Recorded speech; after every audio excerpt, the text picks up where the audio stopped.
Oi gente, bem-vindos ao meu canal. Hoje eu vou falar pra vocês uma teoria que eu criei sobre The Last of Us Parte 2.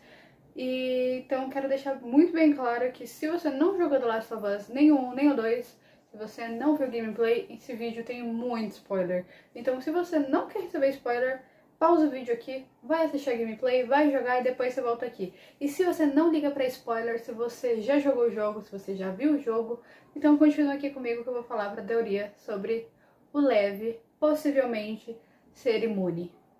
Eu não consigo falar sobre a teoria do Lev imune antes de fazer um breve resumo sobre o primeiro jogo e o segundo jogo, então acompanha comigo a minha linha de raciocínio. The Last of Us Parte 1 começa com o Joel. Nós conhecemos o Joel Miller, que ele é um contrabandista e que ele trabalha junto com a Tess, que também é uma contrabandista. Tem essa obrigação de levar a Ellie para outro lado do país, porque a Ellie é uma garota imune, então ela precisa ir para até os vagalumes para que ela consiga ser a cura do vírus Cordyceps, que é o vírus zumbi. A gente começa a acompanhar o processo do Joe levar a Ellie para outro lado do país, até os vagalumes, que é uma organização que a gente conhece no primeiro jogo, e nesse processo tem a Tess, só que a Tess acaba morrendo, então a gente fica apenas a Ellie e o Joe. E isso colabora muito para que tenha uma união muito familiar dos dois, já que a Ellie é uma menina de 13 a 14 anos que acabou de perder os pais. A gente não sabe como os pais dela morreram, mas nós sabemos que eles morreram. E o Joe é um homem que perdeu a filha dele, a Sarah, no começo do apocalipse. A gente vê isso lá nos primeiros minutos do jogo. E a Ellie é aquela garota que tá ali, que tá com a idade da filha dele quando ela morreu. Então a gente vê que os dois começam a construir uma relação bem familiar, que um se importa com o outro. Nós conseguimos acompanhar o Joe até o Hospital dos Vagalumes. Nós vemos que o Joe ele não sabe que a Ellie precisa ser morta para fazer a vacina, e quando ele descobre, nós jogamos com um homem que está totalmente desesperado, não quer que a garota que ele protegeu durante meses morra.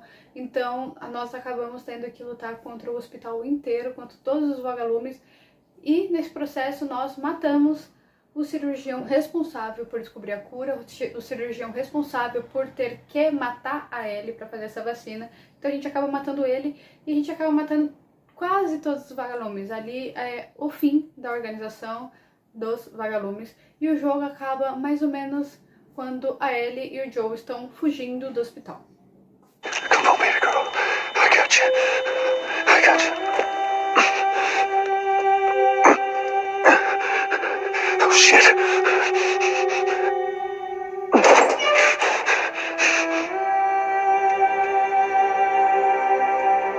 He's carrying her toward pediatrics. Shit. Over here. I'm getting you out of here, girl. I got you. I got you. Come on. Tell me which way. Around the other side. We're okay. We're okay. We're okay. Now. I said get back. Hey, stop.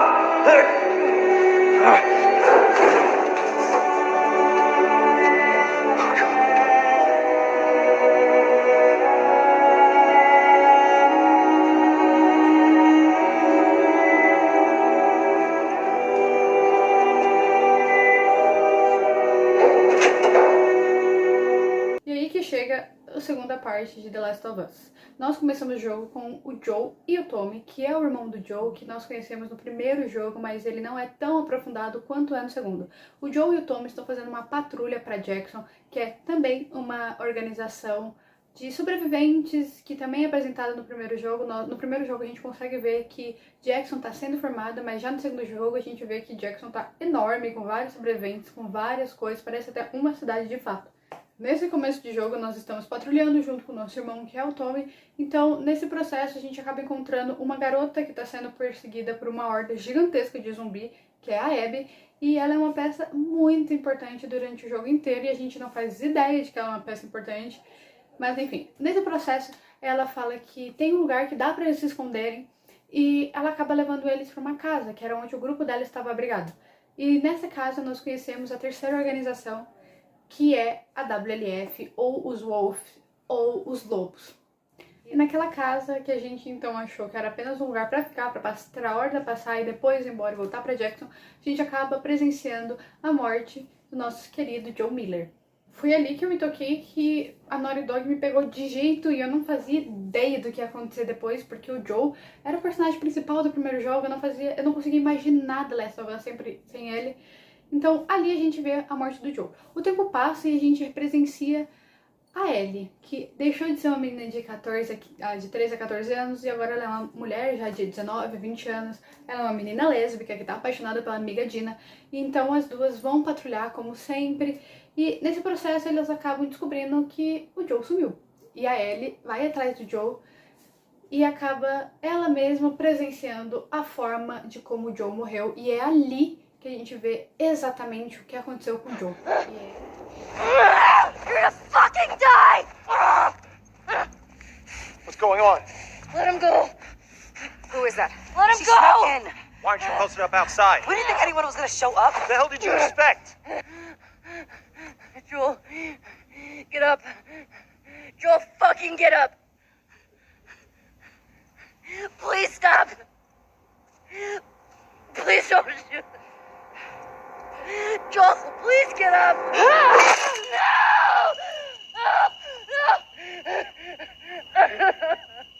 Ali fica aquela incógnita de por que o Joe morreu, quem é aquela garota, por que a Abby vai matar o Joe, por que a Abby matou o Joe, por que todo mundo tem tanto ódio do Joe. Nós sabemos que o Joe é um homem que tem muitos inimigos, que matou muita gente, mas quem são eles e por que a Naughty Dog quis focar nessa galera? Então o jogo vai se desenvolvendo com a nossa busca de vingança pela Abby, porque até então nós odiamos a Abby, vou dizer por mim, eu odiava a Abby. E a gente joga com a Ellie, a gente vê que a Ellie é o Joe todinha, ela virou uma menina que antes ela era muito comunicativa, ela era brincalhona, ela era curiosa, agora ela já é uma menina mais ranzinza, mais fechada, uma menina cheia de traumas. E a gente vê isso muito antes do Joe morrer, que a gente vê que ela já é uma garota que ela quer mais ficar na dela, ela não liga pra piada do jeito que ela ligava antes. Então é assim que vai desenvolvendo o jogo. Então no meio do jogo, nós como Ellie acabamos batendo de frente com a Abby e é aí que o jogo vira. Nós acabamos jogando com a Abby, nós conhecemos o ponto de vista da Abby e nós deixamos de ser a Ellie pra ser a Abby. Então nós conhecemos a Abby. A gente sabe que ela é uma garota que tem mais ou menos a idade da Ellie.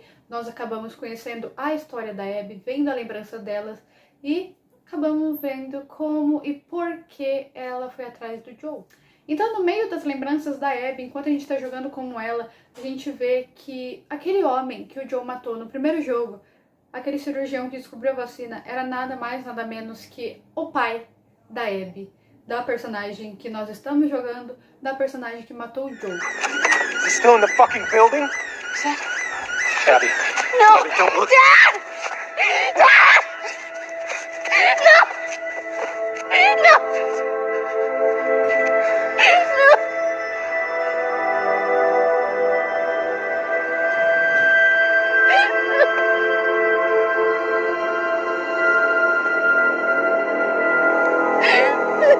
Então a gente acaba entendendo e vendo que a Abby matou o Joe e foi atrás do Joe por pura vingança, assim como a Ellie acaba sendo movida por vingança e querendo matar a Abby. Ambas perderam uma figura paterna, a Abby perdeu o pai dela, a Ellie perdeu aquele homem que estava ali para ela, para ajudar ela, aquele homem que foi uma figura paterna para ela durante muito tempo.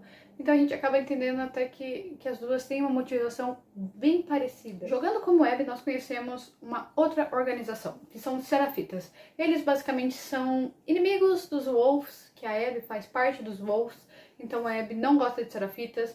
Ela não conhece muito bem os Serafitas, só sabe que eles são uma seita religiosa criada por uma mulher que foi uma sobrevivente, então é toda uma religião criada no Apocalipse. Então, nesse meio tempo, a Abby acaba sendo sequestrada por um dos Serafitas e quando ela tá prestes a morrer, surpresa por dois Serafitas, a Yara e o Lev.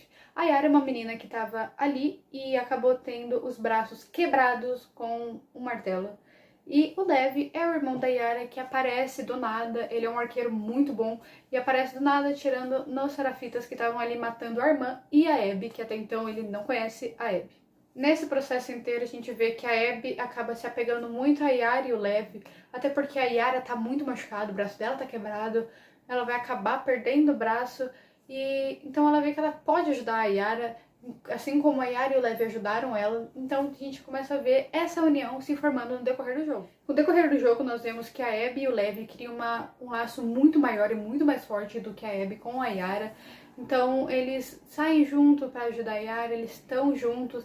A Abby fala para ele o que ela sabe, o Levi fala para ela o que ela sabe em relação aos Serafitas. A gente fica se perguntando do porquê o Levi e a Yara não são mais os Serafitas, não estão mais na organização, mas com o tempo isso é bem respondido e nós conseguimos entender. E aí que entra a minha teoria sobre o Levi ser um possível imune. Enquanto a Abby e o Levi, eles estão atrás de suplementos para ajudar a Yara, que tá com o braço quebrado, e ela vai passar por uma cirurgia. Então eles vão até o hospital dos Wolves.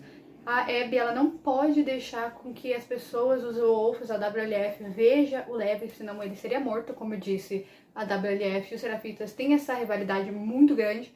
E ela também provavelmente acabaria sendo morta ou presa ou torturada por ajudar um Serafita. O Levi nos fala que os Serafitas constroem pontes enormes no alto dos prédios para que eles não tenham que enfrentar a WLF. Então, em um dos momentos que estamos em um desses prédios bem altos, no processo de ir até o hospital, a gente encontra um dos Serafitas, que é a parte que começou a me entregar bastante. Nessa parte, nós descobrimos que o Levi é, na verdade, um menino trans. E a todo momento os Serafitas estão ali chamando o Levi pelo dead name dele e falando pra capturar ele, pra pegar o Levi e querendo matar a Abby. E eu sempre fiquei pensando, caraca, por que eles querem tanto pegar o Levi? Porque os Serafitas, eles têm aquela ideia de que se a pessoa deserdou os Serafitas, ela tem que morrer, assim como todas as outras pessoas morrem estripadas, enforcadas e etc. Só que o Levi, no entanto, eles queriam pegá-lo pra levar de volta. Claro, nós acabamos matando os Serafitas e fomos embora. Então nós passamos pela essa enorme ponte em cima dos prédios e damos de cara com um prédio totalmente infectado, que é um dos prédios que foi mais afetado no início do apocalipse. Digamos que seja quase que o epicentro dessa brincadeira inteira. Então lá dentro tem muitos esporos e chega um momento que a Abby fala pro Levi colocar a máscara dele.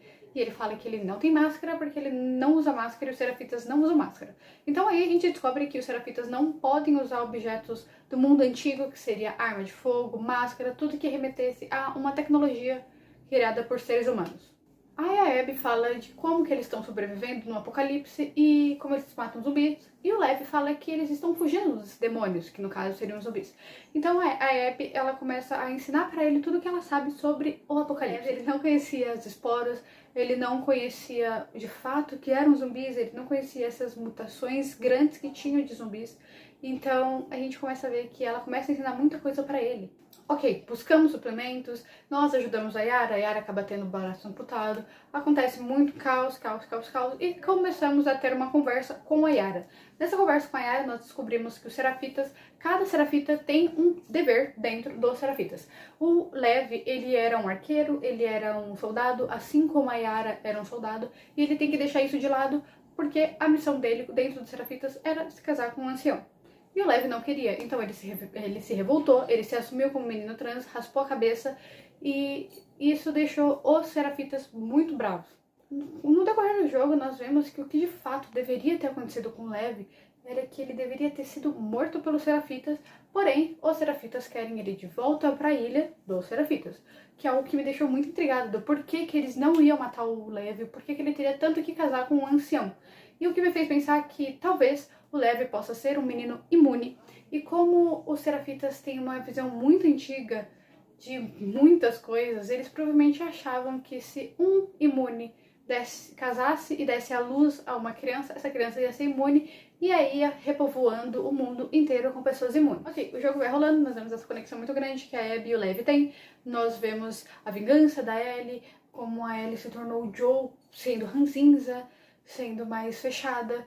Então chegamos no final do jogo, que é o momento que a gente joga como Abby e Ellie sucessivamente, assim, um momento do outro. Então nós conhecemos a quarta ou a quinta organização que tem no jogo, que são os Cascavéis. Nós não sabemos muita coisa deles, eles são apresentados bem rapidamente, bem, tipo, sei lá, nas 5 horas finais do jogo. Então a gente vai como Ellie até Santa Bárbara, que é onde tá a Abby e o Levi, depois que a Yara morreu, porque a Yara morre. E a Ellie, depois de matar boa parte dos Cascavéis, que é uma organização muito mais sangue frio, muito mais bizarra. Eles escravizam pessoas, eu tenho quase certeza que eles são canibais, eles escravizam até mesmo zumbis. A Ellie mata boa parte deles e acaba soltando um grupo de prisioneiros. Nesse grupo de prisioneiros, ela pergunta onde está a Abby e eles falam que ela foi mordida há um mês, mais ou menos, e foi largada na praia. A praia é um lugar que os cascavéis deixavam pessoas que para eles não serviam mais. Na praia nós encontramos a Abby totalmente diferente do que ela é. Ela estava muito magra antes, ela era uma mulher muito forte, muito mais robusta.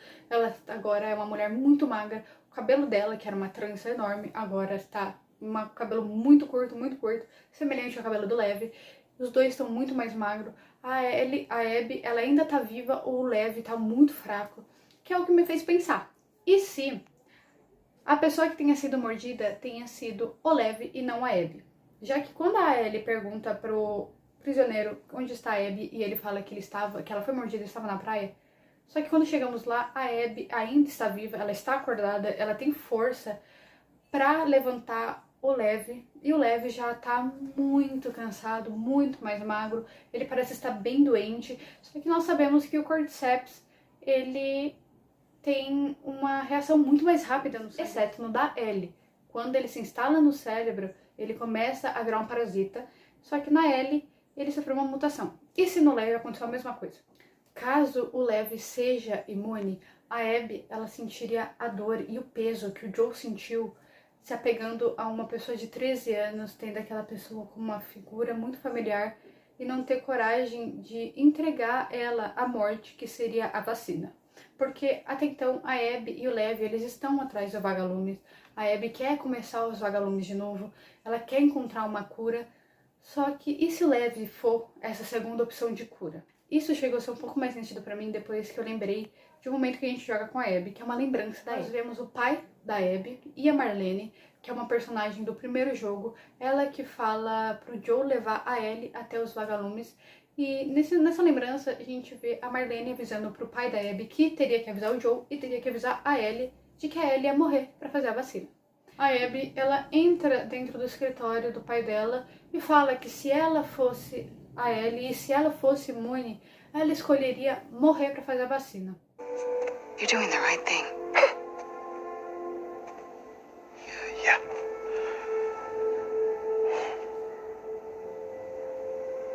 If it was me, I'd want you to do the surgery.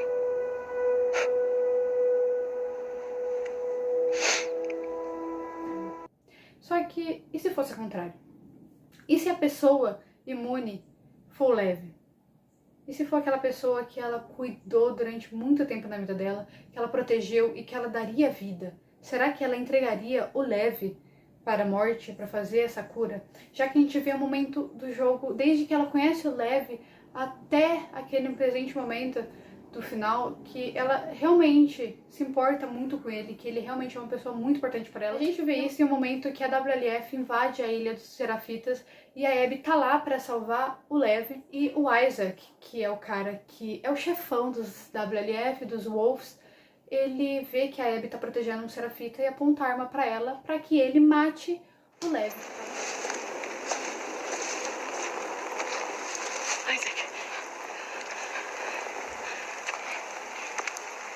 What the hell are you doing?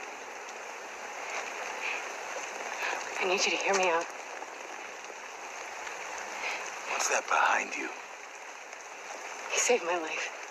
Move out of the way. We'll deal with you back home. He's not one of them, please. Abby, move. God damn it, he's just a kid. You have 3 seconds to get away from that scar. 1, You really gonna shoot me? 2. I'm not fucking moving. Então ela queria um laço gigantesco com ele. Será que ela entregaria esse menino de agora 14, 15 anos, pra morte, pra fazer uma vacina?